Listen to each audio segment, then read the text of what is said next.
Inilah Injil Yesus Kristus menurut Santo Markus. Dimuliakanlah Tuhan. Lalu Yesus dan murid-muridnya tiba pula di Yerusalem.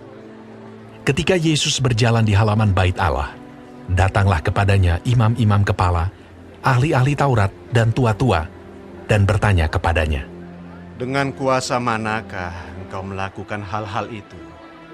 Dan siapakah yang memberikan kuasa itu kepadamu, sehingga engkau melakukan hal-hal itu?"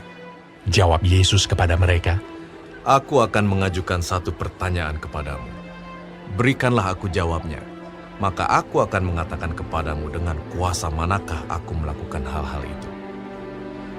Baptisan Yohanes itu dari sorga atau dari manusia? Berikanlah aku jawabnya. Mereka memperbincangkannya di antara mereka dan berkata, Jikalau kita katakan dari sorga, ia akan berkata, kalau begitu mengapakah kamu tidak percaya kepadanya? Tetapi masakan kita katakan dari manusia?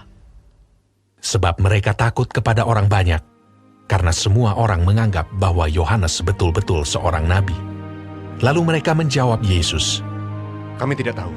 Maka kata Yesus kepada mereka, Jika demikian, aku juga tidak mengatakan kepadamu dengan kuasa manakah aku melakukan hal-hal itu.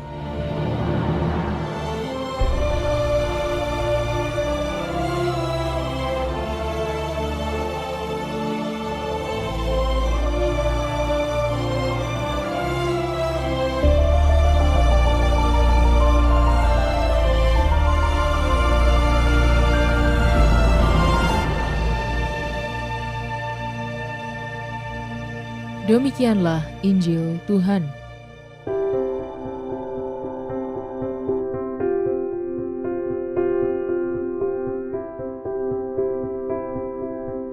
Menyadari kuasa Allah. Renungan oleh Romo Alexander Teguh, Okarm. Sahabat Cafe Rohani, apa yang kita rasakan ketika melihat keberhasilan orang lain?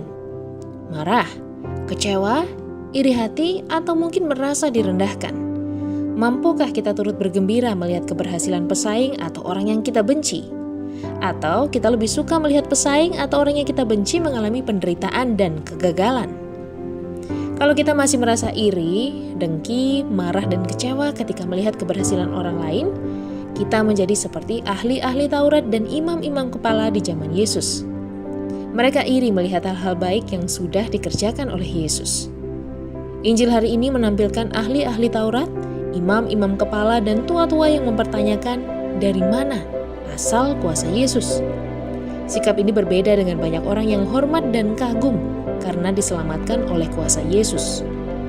Para ahli Taurat, imam kepala dan tua-tua tidak mampu lagi melihat kasih Allah yang dialami oleh banyak orang yang disembuhkan oleh Yesus.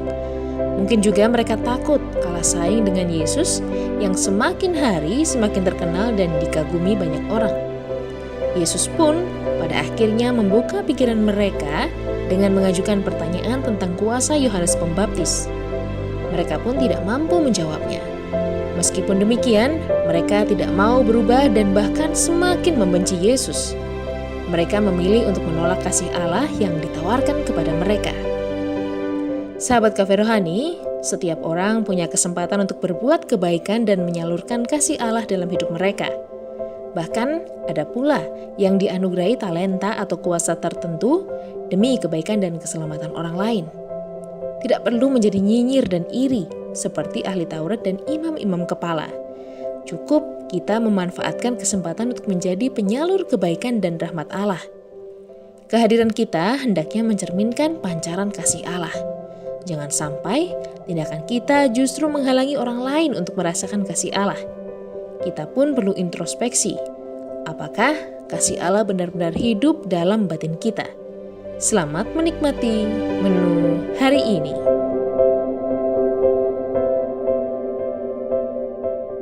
Renungan juga bisa Anda baca selengkapnya di Cafe Rohani edisi bulan ini.